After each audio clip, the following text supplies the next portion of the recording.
Let's go back now to our top story, the offensive to retake Mosul. It's said to be the biggest Iraqi military operation since the withdrawal of American forces in 2011. It's estimated over 100,000 people will be involved in the assault, but not all of them will actually be fighting. There are said to be roughly 15,000 paramilitary fighters, among them a variety of armed groups, including 8,000 Sunni fighters, as well as Christians, Turkmen and Yazidis. Shia paramilitaries won't enter Mosul itself, but they will secure areas around the city. The Kurdish Peshmerga say they have well over 40,000 fighters. The Iraqi security forces say they have between 40 and 65,000 soldiers on the ground, including members of the Iraqi police force. The international coalition has 9,000 troops, although the coalition says they will not be fighting. That does include, however, 5,000 US soldiers. The US military says there are about 6,000 ISIL fighters still in Mosul, but ISIL supporters say there could be many, many more. Well, Ranj Alaaldin is a visiting fellow at the Brookings Institute here in Doha. Welcome to the NewsHour. As a military operation, what's your analysis of how it's going so far? Well, it's still early days, of course. Most of the villages that have been taken were previously empty. The more difficult battle will be coming in the coming weeks, in the coming months, especially as the forces get closer and closer towards Mosul city. You'll have a number of key ISIS checkpoints, areas where they are much more dominant to contend with.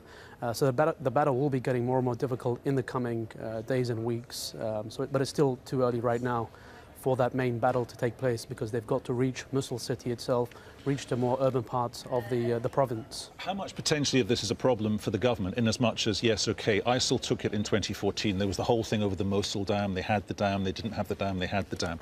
But as far back as 2003, Mosul was the hotbed of anti-government sentiment, and it was humiliating when it fell. So how does the government obviously want to defeat ISIL, but also deal with that sentiment that may be lingering there still? Of course, so there's the military component and the political component to this campaign, to this operation. The military aspect will be far more easier. It'll be much more easier, straightforward to deal with ISIS militarily. They're up against a heavy military power, heavy firepower, manpower. There's a massive Western presence in the country. Now, the political side could take much longer, because you have to remedy certain grievances, the sectarian divisions. You need a legitimate, viable local force that can provide security that is respected by the population in Mosul. That doesn't exist right now. There are still uncertainties about who it is that's going to be doing the rebuilding after this operation, and that will be crucial. That question will be crucial to answering your question and the future of the province and Iraq more generally.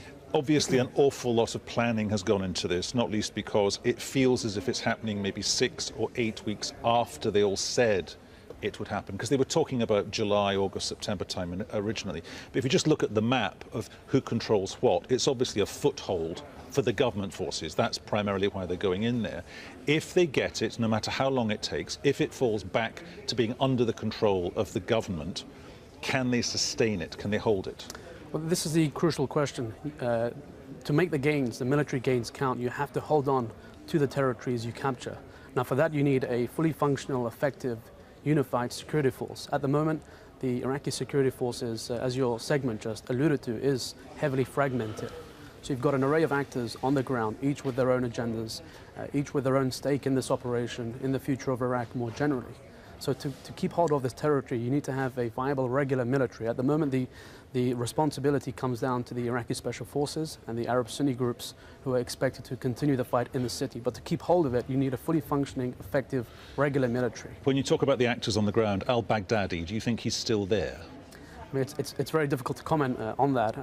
I think ISIS knew this operation was coming quite a long time ago. They've had sufficient time to prepare. I don't think they'll risk it all by having their leader in Mosul itself, especially with the encroachment of all these forces. I think it's highly unlikely, given that they still have, or there's still a long way to go in this conflict, and ISIS knows that this will be a long, drawn-out battle.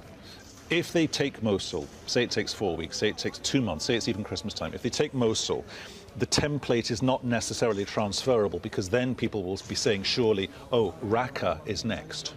Not at all. There is no comparison, simply because in Iraq the conditions are very different. The civil war you have in Syria is much more intense than the one in Iraq. In Iraq, you have a serious investment of resources from the international community. They are heavily invested in this conflict in Iraq, both in terms of the military presence, but also the intelligence gathering capabilities. You've got a far more viable local security force in Iraq than you do in Syria. Syria is a much more complicated conflict because of its fragmented nature, the involvement of regional powers who are heavily and actively present in Syria, whereas in Iraq, then that isn't the case as much as it is in Syria. Ranj Alaaldin, thank you very much. Pleasure.